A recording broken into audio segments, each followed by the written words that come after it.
ನೀವು ನನ್ನನ್ನು ನೋಡ್ಲಿಲ್ಲ, ನಾನು ಆವಾಗಲೇ ಬಂದಿದ್ದೆ. ಹೌದಾ? ಹೌದು, ನನ್ನ ಮಗಳನ್ನ ನೋಡ್ತಾ ಇದ್ದಲ್ಲ, ಹಾಗಾಗಿ ನಿಮ್ಮನ್ನು ನೋಡುವುದಕ್ಕೆ. ಹೇಗಿದ್ದೀರಿ? ಕ್ಷೇಮವೇ? ನಾನು ಕ್ಷೇಮ. ನಾನು ಕ್ಷೇಮ. ಹೌದಾ? ನಿಮ್ಮ ಮಗಳು ಕ್ಷೇಮ? ನಿಜವಾಗಿಯೂ ಮಗಳ ಜೊತೆಯಲ್ಲಿ ನೀವು ಬಂದ್ರಲ್ಲ. ಹೌದು, ಬಹಳ ಸಂತೋಷ. ನಾನು ಎಷ್ಟೋ ಸಾರಿ ಹೇಳಿದ್ದೆ, ಒಂದ್ಸಾರಿ ಆದ್ರೆ ಅಪ್ಪನ ನೋಡ್ಕೊಂಡು ಬಾ ಅಂತ. ಅವ್ರು ಹೇಳಿದ್ದೇ ಕೇಳುದಿಲ್ಲ. ನಾನು ನಿಮ್ಮನ್ನು ಬಿಟ್ಟು ಹೋಗುದಿಲ್ಲ ಅಂತ ಹೇಳುದು ಒಂದೇ ಆಟ. ಕಾಣುವುದಕ್ಕೆ ಅವಕಾಶ ಒದಗಿದೆ. ಗಂಡನ ಪ್ರೀತಿ ಹೆಚ್ಚಾದ್ರೆ ಹೇಗೆ ಬರ್ತಾಳೆ ಅವಳು? ಅದು ಕೊಟ್ಟಿಗೆ ಸುಖ ಇದ್ರೆ ಯಾಕೆ ಹೋಗ್ತದೆ? ಕೊಟ್ಟಿಗೆಯಲ್ಲಿ ಸುಖ ಕೊಡುತ್ತಿದ್ರೆ ಈ ಹೋರಿ ಅಲ್ಲಿ ಬೇರೆ ಕಡೆ ಹೋಗಿ ಕೇಳಿರಲಿಲ್ಲ.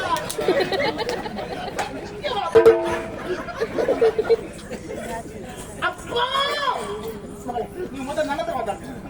ನಿಮ್ಮ ಅಧಿಕೃತ ಮಗಳು ನಾನು, ಗೊತ್ತಾಯ್ತಲ್ಲ? ನನಗೆ ಉಳಿದವರನ್ನ ಮಕ್ಕಳಂತೆ. ಮನೆ ಮಗಳು ಎಷ್ಟೊತ್ತಿಗೂ ಮಾತಾಡಬಹುದು. ಸುಳ್ಳನ್ನು ಒಳ್ಳೆ ಬೆಳೆದಿದ್ದೀನಿ. ಬೆಳೆದಿದ್ದೇನೆ, ಏನು ತೊಂದರೆ ಇಲ್ಲ. ನಿಮ್ಮಲ್ಲಿ ಇಲ್ಲಿ ಇರುವಾಗ ಹೇಗಿದ್ದೆ ಹಾಗೆ ಇದ್ದೇನೆ. ಬರಲಿಲ್ಲ ಅಪ್ಪಯ್ಯ ಅಪ್ಪಯ್ಯ ನಾವು ಬಿಡ್ಬೇಕಲ್ಲ. ಅಪ್ಪಯ್ಯ ಅಪ್ಪ, ಮದುವೆ ಮಾಡಿ ಎಷ್ಟೋ ಸಮಯವಾದರೂ ನೀವು ಅತ್ತ ಬಂದುದಿಲ್ಲ. ನಾವು ಇತ್ತ ಬರುವುದಕ್ಕೆ ಆದುದೂ ಇಲ್ಲ. ಗಂಡನ ಮನೆಯಲ್ಲಿ ಸಂತೋಷದಲ್ಲಿ ಇದ್ದೆ ಅಪ್ಪಯ್ಯ. ಎಂತ ಮಾತಾಡ್ತೀರಾಗ? ಗಂಡನ ಮನೆಯಲ್ಲಿ ಸಂತೋಷದಲ್ಲಿ ಅಪ್ಪ ಅಂತ ಹೇಳುದಾಗ ಅದು ಆನಂದ ಭಾಷೆ. ಅದು ಆದದ್ದು ಸಂತೋಷ. ನಿರೀಕ್ಷೆ ಇರಲಿಲ್ಲ, ಇಷ್ಟು ಸುಖವಾಗಿ ಇರ್ತೇನೆ ಏನು ನಿರೀಕ್ಷೆ ಇರಲಿಲ್ಲ. ಅಲ್ಲ ಮಗ, ನಿರೀಕ್ಷೆಗೆ ಮೀರಿದಾಗ ಸುಖವಾಗಿ ಇದ್ದೆ. ಭೂತ ಕಾಲದ ವಿಚಾರ ಹೇಳುತ್ತಿರುವುದು. ವರ್ತಮಾನದಲ್ಲಿ ಈಗ ವರ್ತಮಾನ ಬದಲಾಗಿದೆ. ಏನು? ಭವಿಷ್ಯವು ಘೋರವಾಗಿದೆ. ಹೌದಪ್ಪಯ್ಯ. ಅಪ್ಪಯ್ಯ ಮಾತ್ರ ಅಲ್ಲ ಅಪ್ಪಯ್ಯ, ನಾನು 2 ಮಕ್ಕಳಿಗೆ ತಾಯಿ ಆದೆ ಅಪ್ಪಯ್ಯ. 2 ಮಕ್ಕಳಿಗೆ ತಾಯಿ ಆದೆ. ತಾಯಿ ಆದೆ.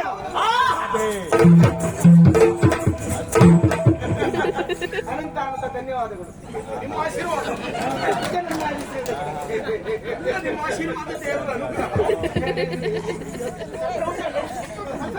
ಇಲ್ಲದ್ರೆ ಬೆಲ್ಲ ಬೆಲ್ಲ ಬೆಲ್ಲ ಸಿಹಿಯಾದ್ರೆ ಆಯ್ತು. ಬಾಯಿಗೆ ಸಿಹಿ ಹಾಕುವುದೇ. ವಿಶ್ವಾಸ ಇತ್ತು ನಿಮ್ಮ ಸಾಮರ್ಥ್ಯದ ಕುರಿತಾಗಿ. ಗಂಡಸರ ತೋರಿಸ್ಬಿಟ್ಟ. ಮೊಮ್ಮಕ್ಕಳನ್ನು ಕಾಣಬೇಕು, ಕರ್ಕೊಂಡು ಬರಬೇಕಿತ್ತು ಮಗ. ಈಗ ನಿಮಗೊಂದು ಯೌವನ ಬಂದ ಹಾಗಾಯ್ತು. ನನ್ನ ಎದೆ ಉಪ್ಪಿದ್ದು ನಿಜವಾಗಿ ಅದು ಮೊಮ್ಮಕ್ಕಳನ್ನು ಕಂಡಲ್ಲಿಗೆ ಮಕ್ಕಳ ಮೇಲಿನ ಪ್ರೀತಿಗಿಂತ ಇಮ್ಮಡಿಯಾಗಿ ಮೊಮ್ಮಕ್ಕಳ ಮೇಲೆ ಪ್ರೀತಿ ಹೋಗುದು. ಅಜ್ಜನಿಗೆ ಮೊಮ್ಮಕ್ಕಳ ಕಂಡ ಪ್ರೀತಿ. ನೀವು ಅಜ್ಜನ ಅಲ್ವಾ? ಅದಕ್ಕೆ ನಿಮ್ಮ ಅಳಿಯನಿಗೆ ಅಭಿನಂದನೆ. ನಿಮ್ಮ ಸಂತೋಷ ಹೆಚ್ಚು ಮಾಡ್ತೇನೆ. ನಿಮಗೆ 2 ಸಲ ಮಾತ್ರ ಹಾರಿದ್ದಲ್ಲ, ಇನ್ನು ಹೆಚ್ಚು ಹಾರುವ ಹಾಗೆ ಮಾಡ್ತೇನೆ. ಒಂದೇ ಸಾರಿ ಯಾಕೆ ಹಾರಿಸೋದು? ಇದು ಊಟದ ನಂತರದ ಕಾರ್ಯಕ್ರಮ. ಊಟ ಮಾಡಿ ಮಾತಾಡೋದು. ಊಟ ಬಲಿ ಹಾಕಿ ನನಗೆ ಬಲಿ ಹಾಕಿ. ಅಪ್ಪಯ್ಯ, ಸರಿಗೆ ಲೆಕ್ಕ ಇಡಬೇಕು ಈಗ ನೀವು. ನಾನು 2 ಮಕ್ಕಳಿಗೆ ತಾಯಿ, ನೀವು 5 ಮಕ್ಕಳಿಗೆ ಅಜ್ಜ. ಅಂದ್ರೆ ಇನ್ನು 3 ವರ್ಷ ಬಿಟ್ಟು ಪ್ರಯತ್ನ ಮಾಡಿದ್ರೆ ಪದ್ಯ ಹೇಳುದು ನಾನು, ಅಷ್ಟು ಹೇಳುದು ಮುನ್ನುಡಿ ಬರೆಯುದು ನಾನು, ಸಂಪುಟ ಬರೆಯುದು ಕೆಲವು ಸಲ ಪದ್ಯದ ಅರ್ಥ ಸರಿ ಹೇಳದಿದ್ರೆ ಗೊತ್ತಿದ್ರೆ ಹಾಗಲ್ಲಪ್ಪಯ್ಯ. ಇದು ವಿಪರೀತ ಅರ್ಥ ಹೇಳದಕ್ಕೆ ಹೋದ್ರು ನಿಮ್ಗೆ ಅರ್ಥ ಆಗ್ಲಿಲ್ವಾ? ನಾನು 2 ಮಕ್ಕಳಿಗೆ ತಾಯಿ, ನೀವು 5 ಮಕ್ಕಳ ಅಜ್ಜ ಅಂತ ಹೇಳಿದ್ರೆ ಗೊತ್ತಾಗ್ಲಿಲ್ಲಲ್ಲ? ನನ್ನವರನ್ನು ಬೆರೆತು ನಾನು 2 ಮಕ್ಕಳಿಗೆ ತಾಯಿ, ಅದೊಂದು ಸತ್ಯ. ಆದರೆ ಶರ್ಮಿಷ್ಠೆ ಇದ್ದಾಳಲ್ಲ, ಹೌದಲ್ಲ? ನೀವು ಮದುವೆ ಆಗುವ ಕಾಲಕ್ಕೆ ಶಾಸನ ಮಾಡಿದ್ದೀರಲ್ಲ, ಹೌದಲ್ಲ? ಎನ್ನಾತ್ಮ ಭವೆಯ ಪೊರೆವಂತೆ ಲೇಷಾಂಶ ನ್ಯೂನ್ಯಮಿಲ್ಲದ ತೆರದಿ ರತಿ ಕೇಳಿ ಒಂದುಳಿದು ಸತಿಯಂತೆ ಭಾವಿಸು. ಆ ಶಾಸನವನ್ನೇ ಮರೆತು ನಿಮ್ಮನ್ನು ಧಿಕ್ಕರಿಸಿ ನನಗೆ ವಂಚನೆ ಮಾಡಿ ಶರ್ಮಿಷ್ಠೆಯನ್ನು ಕೂಡಿ 3 ಮಕ್ಕಳನ್ನು ಪಡೆದಿದ್ದಾರೆ.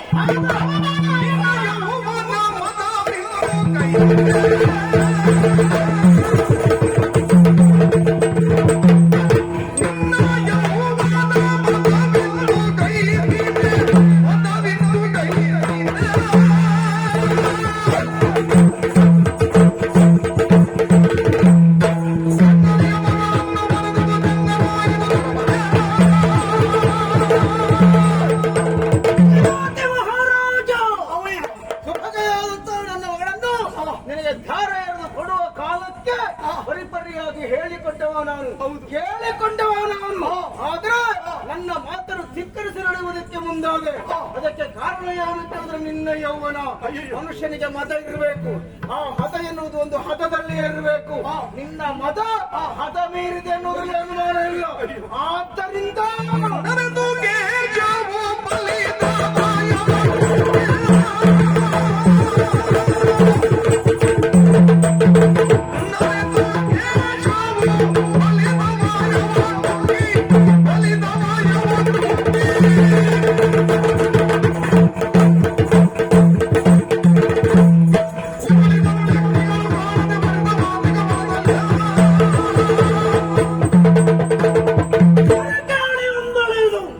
ಸತ್ಯಾಂತ್ಯ ಬಾಲಿಪುದೆ ಎನ್ನುವ ಹಾಗೆ ನಾನು ಹೇಳಿದ್ರು ಕೂಡ ನನ್ನ ಮಾತಿಗೆ ಗೌರವವನ್ನು ಕೊಡದೆ ಧಿಕ್ಕರಿಸಿ ಅವಳನ್ನು ಕೂಡಿ ಸಂತಾನವನ್ನು ಪಡೆಯಿತಿ ಅಂತ ಆದ್ರೆ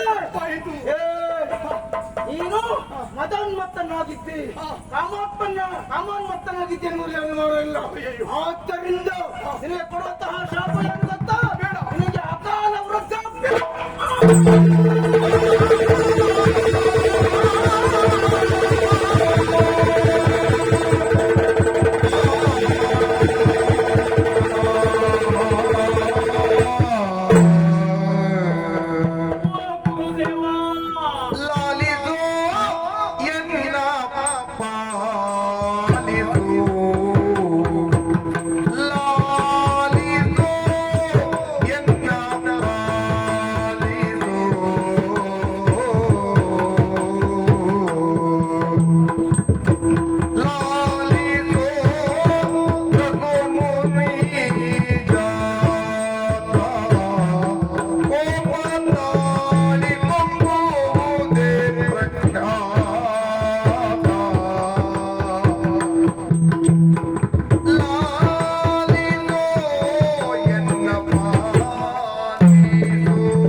ಗುರುದೇವ, ಓ ಭೃಗು ಮುನಿ ಜಾತ, ಯಾಕೆ ಈ ಕೋಪ? ಕೋಪದಿಂದ ಆಗುವಂತದ್ದು ಏನು ಎನ್ನುವುದು ಅರಿವಿಲ್ಲದವರೇನು ಅಲ್ವಲ್ಲ ನೀವು ಗುರುದೇವ. ಕೋಪ ಎನ್ನುವುದು ಮನುಷ್ಯನಿಗೆ ಏನಾಗ್ತದೆ ಎನ್ನುವುದು ಕಲ್ಪನೆ ಇದ್ದಂತವ್ರು ಅಲ್ವೇ ನೀವು? ನನಗೆ ಗೊತ್ತುಂಟು, ನಿಮ್ಮಿಂದ ಕಲಿಯುವುದು ಬಹಳ ಉಂಟು ಅಂತ ಗೊತ್ತುಂಟು. ಆದ್ರೆ ಏನು ಮಾಡುವ, ನಿಮ್ಮ ಶಾಪದಿಂದ ನಿಮ್ಗಿಂತಲೂ ಕಲಿತವ ನಾನೆಂಬಂತೆ ಮಾಡಿಬಿಟ್ಟಲ್ಲ ನನ್ನನ್ನು. ನಾನು ಕಟ್ಟದ್ದು ಹೆಚ್ಚಾಯ್ತು ಅಂತ ನೀವು ಯೋಚಿಸಿದ್ದಲ್ಲ, ಅದರ ಪರಿಣಾಮ ಹೀಗೆ ಅನುಭವಿಸು. ನಿಮಗಿಂತಲೂ ಹಿರಿಯವ ನಾನು ಅನ್ನುವಂತೆ ಮಾಡಿಬಿಟ್ಟಲ್ಲ ಗುರುದೇವ. ಈಗ ನೋಡಿದವ್ರು ಯಾರಾದ್ರೂ ನೀವು ಮಾವ ನಾ ಅಳಿಯಾದ್ರೂ ನಂಬುತ್ತಾರಿಯೇ? ನಾನೇ ಮಾವ ನೀವು ಅಳಿಯ ಅನ್ನುವಾಗ ನನ್ನನ್ನು ಮಾಡಿಬಿಟ್ಟಲ್ಲ. ಹಾಗಾಯ್ತಲ್ಲ, ನಾಚಿಕೆ ಮಾಡ್ಬೇಕಷ್ಟೇ. ನನಗೆ ಹೇಳ್ತೇನೆ ಹಚ್ಚಿಗೆ. ಸ್ವಲ್ಪ ಯೋಚನೆ ಮಾಡಿ ಗುರುದೇವ. ಏನು ನಿಮ್ಮ ಮಗಳ ಗಂಡ ನಾನು ಅಂತ ಹೇಗೆ ಹೇಳ್ತೀರಿ ನೀವು? ನಾನು ಹೇಳಬೇಕಾದ ಅಗತ್ಯ ಇಲ್ಲ. ಯಾಕೆ ಈ ಮುದುಕನಿ ಮದುವೆ ಮಾಡಿಸ್ಕೊಟ್ಟೆ ಕೇಳ್ರಿ, ಏನು ಉತ್ತರ ಕೊಡ್ತೀರಿ? ಮುದುಕನಿ ಮದುವೆ ಮಾಡಿಸಿದ್ದಲ್ಲ, ಮಾಡಿಸಿ ಕಂಡವ್ರು ಕಣ್ಣು ಕೊಟ್ಟೋಗಿದ್ಯಾ? ಹಾಗಿದ್ರೆ ನೀವು ಹೇಳ್ಬೇಕು ನನಗೆ. ನಿಮ್ಮಿಂದ ಅಳಿಯ ಮುದುಕಾದ ಅಂತ ಆದ್ರೆ ಏನಂತ ಹೇಳ್ತೀರಿ? ಆಗುದಕ್ಕೆ ಅವನ ಚರ್ಯೆಯ ಕಾರಣ. ಗುರುದೇವ, ಏನು ಇನ್ನು ನಿಮ್ಮ ಕೋಪ ಕಡಿಮೆ ಆಗ್ಲಿಲ್ಲ ಅಂತ ನನಗೆ ಅರ್ಥ ಆಗ್ತಾ ಉಂಟು. ಮತ್ತೆ ಇದೇ ರೀತಿ ಮಾತಾಡ್ತಾ ಕೋಪ ಕಡಿಮೆ ಆಗ್ತದ? ಇಲ್ಲ, ಹೆಚ್ಚಾಗ್ತದೆ ಈಗ ನನಗೆ ಅರ್ಥ ಆಯ್ತು. ಹಾಗಾಗಿ ನನ್ನ ಮಾತನ್ನ ಲಾಲಿಸ್ಬೇಕು ಗುರುದೇವ, ಲಾಲಿಸ್ಬೇಕು. ನಾನು ಸ್ವಂತ ಮಾತನ್ನಾಡು ಅಂತದ್ ಏನ್ ತಪ್ಪು ಮಾಡಿದೆ ಅಂತ ಈಗ ಶಾಪ ಮುಟ್ರಿ ನೀವು? ಮಾಡಿದ ತಪ್ಪಲ್ಲ. ಯಾವ್ದು ತಪ್ಪು? ನನ್ನ ಮಾತನ್ನ ಮರೆತು ಯಾಕೆ ದಾಸಿಯನ್ನ ಮರೆತೆ? ಅದೇ ಮದುವೆಯಲ್ಲಿ ನೀವು ಹೇಳಿದ ಮಂತ್ರವೇ ಅಲ್ವೇ ಗುರುದೇವ? ಏನು? ಪ್ರಜಾ ಸಂಪತ್ ಸಮೃದ್ಧ್ಯರ್ಥಂ. ಅದು ಧರ್ಮ ಪ್ರಜಾ ಸಂಪತ್ ಸಿದ್ಧ್ಯರ್ಥಂ. ನಾ ಅರ್ಥ ಮಾಡ್ದೆ ಹೇಳ್ಬೇಡ. ಅರ್ಥ ಮಾಡಿದೆ ಯಾಕೆ ಗುರುದೇವ? ಏನು? ನಮ್ಮ ರಾಜ್ಯದಲ್ಲಿ ಧರ್ಮ ಪ್ರಜೆಗಳನ್ನೇ ನಾವು ಸೃಷ್ಟಿ ಮಾಡಿದ್ದೇವೆ. ಪ್ರಜೆಗಳನ್ನೆಲ್ಲ ಗುರುದೇವ. ಮಾರ್ಗ ಯಾವುದು? ಮತ್ತೆ ಯಾವ ಮಾರ್ಗ ಉಂಟು ಅದಕ್ಕೆ? ಶುರು ಮಾರ್ಗವನ್ನು ಅನುಸರಿಸಿದಲ್ಲ ನೀನು. ಯಾಕೆ ನೀವು ಎಲ್ಲವನ್ನು ಧರ್ಮ ಮಾರ್ಗದಲ್ಲಿ ಪಡೆದಿದ್ದೀನಿ ನೀನು. ಹೌದು ಗುರುದೇವ. ಹೇಗೌದು? ನೀವೇ ಹೇಳಿದ್ದಲ್ವ ಮದುವೆ ಕಾಲದಲ್ಲಿ? ಹೌದೌದು. ನನ್ನ ಮಗಳನ್ನು ಧಾರೆ ಎರೆದು ಕೊಡುವಾಗ ಹಾಗೆ ಏನ್ ಹೇಳಿದ್ದೀರಿ? ಜೊತೆಗೆ ಇವಳನ್ನು ಹೌದು ಅವಳನ್ನು ಕೊಡುವಾಗ ಏನ್ ಹೇಳಿದ್ದೆ? ಅವಳಂತೆ ನೋಡ್ಕೊಳ್ಬೇಕು. ಮತ್ತೆ ಶಬ್ದ ಸೇರ್ತಿಲ್ವಾ? ಯಾವ್ದೋ ಒಂದು ಸ್ವರಕ್ಕೆ ಆಯ್ತದ? ಯಾವ್ದ್ರಲ್ಲಿ ನಿನ್ ಕಿವಿ ಕೇಳಿಸುದಿಲ್ವಾ? ಕೇಳಿಸ್ತದೆ ಗುರುದೇವ. ಈಗ ಕೇಳಿಸುದಿಲ್ಲ, ವಯಸ್ಸಾಯ್ತಲ್ಲ. ಮದುವೆ ಕಾಲಕ್ಕೆಲ್ಲ ಕೇಳಿಸ್ತೀನಿ. ಯಾಕೆಂದ್ರೆ ಏನ್ ಹೇಳ್ತೀರಿ? ಸ್ವರ ಕೇಳಿ ಒಂದು ಉಳಿದು ಹಾ. ಉಳಿದೆಲ್ಲವದ್ರಲ್ಲೂ ಹಾ. ಸತಿಯಂತೆ ನೋಡ್ಕೊಳ್ಬೇಕು. ಹಾ. ಆ ಸತಿಯನ್ನು ಶಬ್ದವನ್ನು ಯಾಕೆ ಹೇಳಿದೆ ಗುರುದೇವ? ಹ್ಮ್. ಸತಿ ಅಂತ ಆದ್ಮೇಲೆ ಸ್ವರಕೇಳಿಯಲ್ಲಿ ಬಿಟ್ಟು ಸತಿ ಅಂತ ಆಗ್ತದೆ. ಏಯ್, ನನಗೆ ಜೋರ್ ಮಾಡುದು ಒಂದೇ ಶಬ್ದಕ್ಕೆ ಒಂದೇ ರೀತಿ ಅರ್ಥ ಅಲ್ಲ. ಅಲ್ಲಿರುವಂತಹ ಸಂದರ್ಭ ಏನು, ಹಿಂದುಗಡೆ ಯಾವ ಶಬ್ದ ಉಂಟು, ಮುಂದೆ ಯಾವ ಶಬ್ದ ಉಂಟು ಅಂತ ಯೋಚನೆ ಮಾಡಿ ಅರ್ಥ ವಿವರಣೆ ಕೊಡ್ಬೇಕು. ಗೊತ್ತಾಯ್ತಾ? ಏನ್ ನನಗೆ ಹೇಳ್ಕೊಡ್ತೇನೆ ನೀನು? ನಿಮ್ಗೆ ಹೇಳ್ಕೊಡುವಷ್ಟು ದೊಡ್ಡವಲ್ಲ. ಸತ್ಯ ಹೋಗೋ ಎನ್ನುವಾಗ ಶಾಪ ಕೊಟ್ಟೇನು? ನಿಮ್ಮ ಕೋಪ ಕಡಿಮೆ ಆಗಿಲ್ಲ ಅದು ನನಗೆ ಅರ್ಥ ಆಗ್ತಾ ಉಂಟು ಗುರುದೇವ. ವಿಷಯ ಹೌದು ಗುರುದೇವ. ಏನೋ ನನ್ನಿಂದ ಒಂದು ಅಚಾತುರ್ಯ ಆಯ್ತು, ಹಾಗೆ ಒಪ್ಕೊಳ್ತೇನೆ ಗುರುದೇವ. ಆದ್ರೆ ನೋಡಿದ ಜನ ಏನ್ ಹೇಳಿ ಯಾರು ನನಗೆ ಶಾಪ ಕೊಟ್ರಿ, ಕೊಡುವುದರ ಜೊತೆಗೆ ಅವರಿಬ್ಬರಿಗೂ ಅದೇ ರೀತಿ ಮುದುಕಿಯಾಗುವಂತ ಶಾಪ ಕೊಟ್ರೆ ಏನಾದ್ರು ಸಮಸ್ಯೆ ಆಗಿದೆ? ಇಷ್ಟೆಲ್ಲ ಯೋಚನೆ ಮಾಡು, ನೀವು ಯಾಕೆ ಯೋಚನೆ ಮಾಡಲಿಲ್ಲ? ಅವ್ರಿಗೂ ಶಾಪ ಕೊಟ್ರೆ ಎಲ್ಲವೂ ಸಮಾಪ್ತಿಯಾಗುವ ಬರ್ತೇವೆ. ವೃದ್ಧಾಶ್ರಮ ಸಿದ್ಧ ಮಾಡ್ಬೋದಿತ್ತೇನಲ್ಲ? ಹಾಗಲ್ಲ ಗುರುದೇವ. ಈ ಭವ್ಯ ಭಾರತದ ಅಥವಾ ಈ ನನ್ನ ಸಾಮ್ರಾಜ್ಯದ ಅದೆಷ್ಟು ಉಜ್ವಲ ಭವಿಷ್ಯವನ್ನ ಕಂಡವರ ಈ ಸಾಮ್ರಾಜ್ಯದ ಮಹಾರಾಜನಾಗಿ ಅದೇನೋ ಈ ರಾಜ್ಯವನ್ನು ಉದ್ಧರಿಸಬೇಕೆನ್ನೋ ಕನಸನ್ನ ಕಂಡ ಕನಸನ್ನೆಲ್ಲ ಕನಸೇ ಮಾಡಿದ್ದಲ್ಲ ಗುರುದೇವ. ಗುರುದೇವ, ನಾನು ನನ್ನನ್ನು ಯಾಕೆ ಹೀಗೆ ಮಾಡಿದ್ರೆ ಅಂತ ಕೇಳ್ತಾ ಇದ್ದದ್ದು ನನಗಾಗಿ ಅಲ್ಲ ಗುರುದೇವ, ನನ್ನ ಸ್ವಾರ್ಥಕ್ಕಾಗಿ ಅಲ್ಲ, ಅಥವಾ ನನ್ನ ಸತಿಗಳಿಗಾಗಿ ಅಲ್ಲ ಗುರುದೇವ. ನನ್ನನ್ನೇ ನಂಬಿದೆ, ಪ್ರಜೆಗಳಿಗೇನು ಉತ್ತರ ಕೊಡ್ಲಿ? ಈ ಪೀಠವನ್ನೇ ನಂಬಿದೆ. ಈ ರಾಜ್ಯದ ಪ್ರಜೆಗಳಾಗಿ ಬಂದಿರುವ ಈ ಮಹಾ ಜನತೆಗೆ ನಿಮ್ಮ ಶಾಪದಿಂದ ನಾನೇನು ಉತ್ತರ ಕೊಡ್ಲಿ ಗುರುದೇವ? ಹೇಗಾದ್ರೂ ಮಾಡಿ ಇದೊಂದು ಸರಿ ಮಾಡಿಕೊಡಿ ಗುರುದೇವ.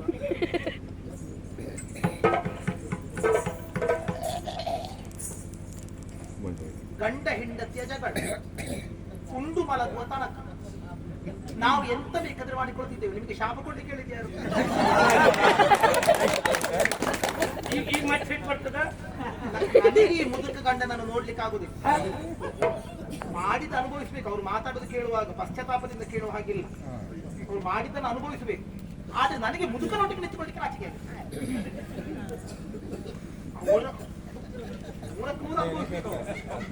ನನಗೆ ಮುದುಕನೊಟ್ಟಿಗೆ ನಿಂತುಕೊಳ್ಳಿಕ್ಕೆ ಆಚೆಗೆ. ಅದಕ್ಕಾಗಿ ಅದು ಬೇಡ. ಇವನ್ನೆಲ್ಲ ನಂಬ್ಕೊಂಡು ಏನೋ ಮಾತಾಡ್ಬೇಕು. ಮೊದಲಿನ ಯಯಾತಿ ಹೌದಾ? ಯಾಕಂತ ಹೇಳಿದ್ದೇನೆ. ಅದೇ ಯಯಾತಿ ಅಂತ ನೀವು ಪ್ರಶ್ನೆ ಕೇಳಲಿಕ್ಕೆ ನನಗೆ ಮುದುಕ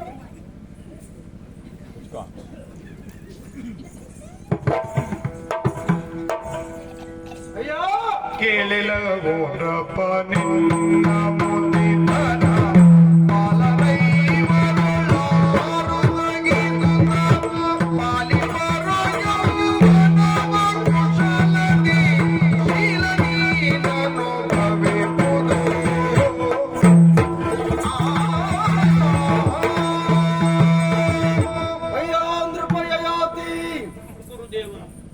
ಮಾಡಿದ ತಪ್ಪಿಗೆ ಗೋಳು ಅಂತ ಅಳುತ್ತಾ ಇದ್ದಿ.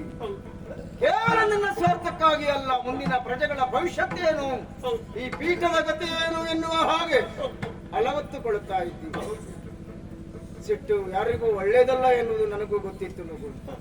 ಆದರೂ ಸಹ ಗೊತ್ತಿದ್ದ ನಾನು ಸಹ ಕೋಪಾತೃಪ್ತನಾಗುವ ಹಾಗೆ ಆಗುವ ಕಾರಣ ಏನು ಕೇಳಿದ್ರೆ ಸಂದರ್ಭ ಪ್ರಸಂಗವೇ ಹಾಗೆ ಒದಗಿ ಬಂತು.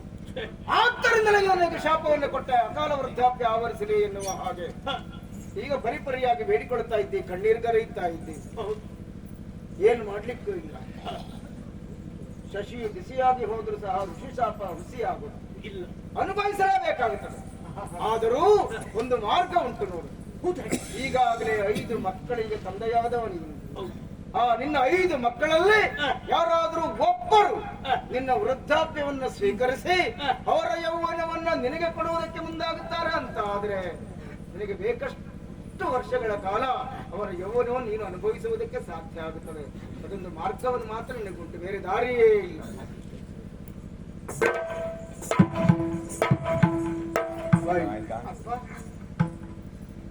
ಏನು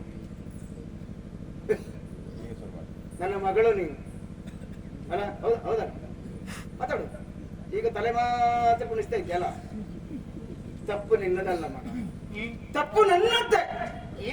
ನನ್ನ ಮಗಳು ದೇವಯಾನಿ ದೇವ ಮಾರ್ಗದಲ್ಲೇ ಸಂಚರಿಸುವಳು, ಬಹಳ ಒಳ್ಳೆಯವಳು, ಸುಭಗ ಇದ್ದಾಳೆ ಎನ್ನುವ ಹಾಗೆ ಎಲ್ಲ ನಾನು ಭಾವಿಸಿದ್ದೆ. ಅದು ನೀನು ಹೆಣ್ಣಾಗಿ ವ್ಯವಹರಿಸಲಿಲ್ಲ. ಮಗಳು ಒಬ್ಬಳು ಮಗಳಿದ್ರು ಅರಜೆ ಎನ್ನುವ ಹಾಗೆ ದಂಡಕನ ಕಾರಣದಿಂದ ಅವಳು ಶೀಲವನ್ನ ಕಳೆದುಕೊಂಡು ಆತ್ಮಹತ್ಯೆ ಮಾಡಿಕೊಂಡಳು. ಆ ಬಳಿಕ ನಿನ್ನನ್ನು ಮಗಳನ್ನಾಗಿ ಪಡೆದವನ, ನಿನ್ನನ್ನು ಪಡೆದ ಬಳಿಕವೂ ಸಹ ಊರ್ಜಸ್ವತಿ ಹೊರಟು ಹೋದ ಶಾಪ ವಿಮೋಚನೆ ಹೊಂದಿ. ನಿನ್ನ ಪಾಲಿಗೆ ತಾಯಿ ಇರಲಿಲ್ಲ, ಮಗುವಿಗೆ ತಾಯಿ ಇಲ್ಲದೆ ಇದ್ದಂತ ತಪ್ಪಂತನ ಕಾಡಬಾರದು ಎಂಬ ಕಾರಣಕ್ಕಾಗಿ ನಿನಗೆ ತಂದೆಯಾಗಿ ತಾಯಿಯಾಗಿ ನಾನೇ ಸಾಕಿದೆ, ಸಲಹಿದೆ, ಬೆಳೆಸಿದೆ. ನೀನು ಹೇಳಿದ ಹಾಗೆಲ್ಲ ನಾನು ಕೇಳುತ್ತಾ ಹೋದೆ. ಯಾರನ್ನು ಅತಿಯಾಗಿ ಮುದ್ದಿಸಿ ಬೆಳೆಸಬಾರದು ಎನ್ನುವುದು ಈಗ ಅರ್ಥ ಆಗುತ್ತದೆ. ನುಗ್ಗೆಯ ಗೆಲ್ಲನ್ನು ಕಡಿದು ಸಾಕು, ಮಕ್ಕಳನ್ನು ಹೊಡೆದು ಸಾಕು ಅಂತ ಹಿರಿಯರು ಯಾಕೆ ಹೇಳಿದ್ರು ಕೇಳಿದ್ರೆ, ಮಕ್ಕಳು ಬುದ್ಧಿವಂತರಾಗಿ ಬೆಳೆಯುವುದಕ್ಕೆ ಅದೊಂದು ಮಾರ್ಗವಾಗುತ್ತದೆ ಎನ್ನುವ ಹಾಗೆ. ಆದ್ರೆ ನಿನ್ನನ್ನು ಮುತ್ತಿನಿಂದ ಸಾಕುವುದಕ್ಕೆ ಬೆಳೆಸುವುದಕ್ಕೆ ಹೋದೆ ನನ್ನ ಮಗಳಿಗೆ ಯಾವುದೇ ರೀತಿಯ ಲೋಪ ದೋಷ ಉಂಟಾಗಬಾರದು ಎಂಬ ಕಾರಣಕ್ಕೆ ನಿನ್ನನ್ನ ತಲೆ ಮೇಲೆ ಹೊತ್ತುಕೊಂಡಲ್ಲ ಮಗಳೇ. ಆದ್ರೆ ಈಗ ಆದದ್ದೇನು, ಯಾವ ಹೆಣ್ಣೆಯೇ ಆಗಲಿ ಗಂಡನ ಮನೆ ವಿಚಾರವನ್ನು ತವರು ಮನೆಗೆ ಬಂದು ಹೇಳ್ತಾಳಂತ ಆದ್ರೆ ಮತ್ತೆ ಆ ಗಂಡನ ಮನೆಗಾಗಲಿ ತವರು ಮನೆಗಾಗಲಿ ಮಾಟ ಮಾಡಬೇಕಾದ ಅಗತ್ಯ ಇರುವುದಿಲ್ಲ. ನಿನ್ನ ಕಾರಣದಿಂದಲೇ ಅಲ್ವೇ ಕೋಪಾತೃಪ್ತನಾದಂತಹ ನಾನು ಅವನಿಗೆ ಶಾಪವನ್ನು ಕೊಟ್ಟೆ. ಈಗ ಆತ ಮುದುಕನಾಗಿದ್ದಾನೆ. ಈಗ ಆ ಗಂಡ ತನಗೆ ಬೇಡ ಅಂತಾನೆ ಹೇಳ್ತೀನಿ. ಕಾರಣ ನೀನು ಹೌದಲ್ವಾ? ನಿನ್ನಿಂದ ಆದ್ರೂ ನಾನು ಮನಃಶಾಂತಿಯನ್ನು ಪಡೆಯುವುದಕ್ಕೆ ಸಾಧ್ಯ ಆಗುತ್ತದೆ, ನಿನ್ನ ಬದುಕು ಬಂಗಾರವಾಗುತ್ತದೆ ಅನ್ನೋ ಹಾಗೆಲ್ಲ ಭಾವಿಸಿದ್ರೆ ನಿನ್ನ ಕೈಯಾರ ಎಲ್ಲ ಕಳ್ಕೊಂಡೆ. ಲೋಕಕ್ಕೆ ಗುರುವಾಗಿ ಕಾಣಿಸಿಕೊಂಡಂತಹ ಶುಕ್ರಾಚಾರ್ಯ ಈ ಹೊತ್ತು ನೆಮ್ಮದಿ ಇಲ್ಲದಿದ್ದಂತ ಬದುಕನ್ನು ಸಾಗಿಸಬೇಕಾದಂತ ಅನಿವಾರ್ಯತೆ ಒದಗಿ ಬಂತಲ್ಲ. ಯಾವ ತಂದೆ ತಾಯಿ ಆಗಲಿ ಮಕ್ಕಳನ್ನು ಈ ರೀತಿಯಾಗಿ ಮುದ್ದಿನಿಂದ ಸಾಕಿದ್ರೆ ಹೀಗಾಗುತ್ತದೆ ಎನ್ನುವುದಕ್ಕೆ ಶುಕ್ರಾಚಾರ್ಯ ನಿದರ್ಶನವಾಗುತ್ತಾನೆ. ಅನುಭವಿಸೋ ಮಾಡಿದ್ದುಂಡ ಮಹಾರಾಯ.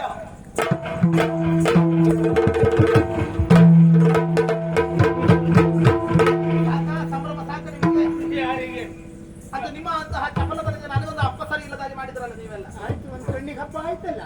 ಈಗ ಹಬ್ಬ ಆದುದಲ್ಲ, ನಿಮಗೆ ಬೇಕಾದ ಹಾಗೆ ವ್ಯವಹರಿಸಿದ್ರಿಂದಲ್ವಾ. ಮಕ್ಕಳನ್ನು ಕರೆಸಿಕೊಳ್ಬೇಕಂತೆ, ಹೌದು, ಮಕ್ಕಳಲ್ಲಿ ಕೇಳಿಕೊಳ್ಬೇಕಂತೆ. ಇಲ್ಲಿ ಇದ್ರೆ ಆಗ್ತದ. ಹೌದು, ಗುರುಮಠ